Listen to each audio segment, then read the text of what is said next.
I am recording this in case I don't make it back. At least there will be some record. Maybe you will have a chance. My name is David, and I've been working as a detective for 12 years. I'm good at my job. I even have a 95% clearance rate. That means that I've solved over 90% of my cases.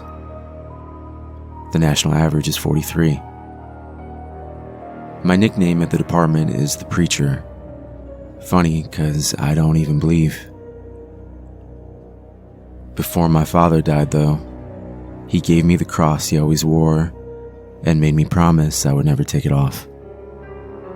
Any other time, I would have argued with him. Whenever I look in the mirror and see it, I tuck it away under my shirt. It always seems out of place, like it doesn't belong. I mention it because of what happened last Thursday. Thursday night, a case was reassigned to me. A woman had been found dead in the basement of an abandoned church. Her body had already been taken to the coroner, so I made myself a cup of coffee and grabbed my jacket on the way out the door. While I waited for the coroner to return, I examined the dead woman. Slowly moving around the table, I saw no obvious cause of death. Pretty, 20s, blonde, no blood under the fingernails, no signs of struggle. Nothing. So I walked over to one of the metal chairs, sat down, and waited for him to return. I closed my eyes for a moment, giving them a rest from the harsh glare of the overhead lights. When I glanced back at her, that's when I saw 2 marks on her neck. How had I missed them? I walked to her side, not taking my eyes from the 2 marks on her throat.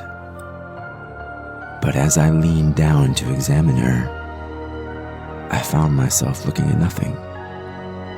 There was nothing there.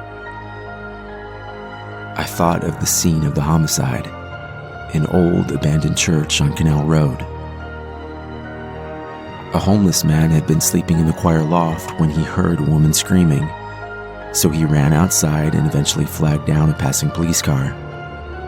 They found her on the stone floor of the church basement.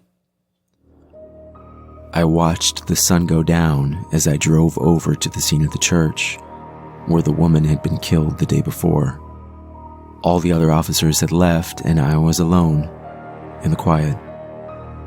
Pushing open the large oak doors of the church, I stared up at the altar. It had been many years since the place had been abandoned. Maybe it was the cold, stone face of the statue staring down at me, but I began to feel uneasy.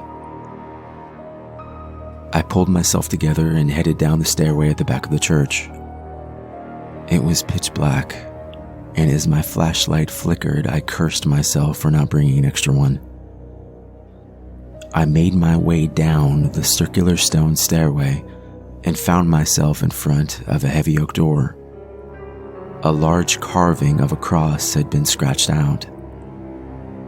Pushing the oak door open slowly and with some effort, I peered into the darkness of the basement. Ducking under the caution tape, I saw an old candle and a set of matches nearby.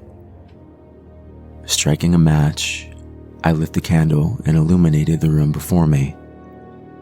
Although the body had been removed, I could still feel a sense of death around me. Kneeling down to examine the chalk outline on the ground before me, I put my hand where her body had been and closed my eyes, trying to picture her last moments. Something dark flashed inside my mind, and I got this feeling like something lives here and maybe it's coming back. Pushing those thoughts out of my mind, I examined the room carefully and found 2 things of importance. The first, a silver cross, like the one my father had given me, on the ground of the basement. While a cross in a church is nothing out of the ordinary, this one was different. Its surface was burnt, charred, like it had been set on fire and just left to burn. I picked it up carefully and bagged it as evidence. Using the candle to light my way, I came across something else out of place. A word scribbled on the wall, barely even visible in the darkness. I wrote the letters into my notebook. Utarevson. Later that night, back at home, I sat in front of my desk and stared at the burnt cross. Opening up the notebook, I tried to make sense of the letters on the wall. Maybe it had been there for years. Utarevson.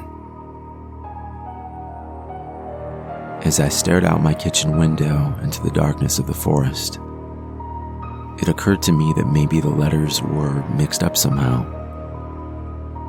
Moving the letters around for a few minutes, I realized I had neglected to do the most obvious thing. Maybe the word was backwards. As I wrote the word out, my excitement was gone as quickly as it had come. A sense of dread came over me as I looked down at my notebook. Nosferatu. This will be the end of my recording for tonight.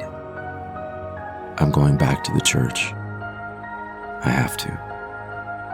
There has to be some explanation. God, I hope I'm wrong. If I make it back, I will record another update. But if I don't, maybe you will be able to pick up where I left off. Nosferatu. Nosferatu.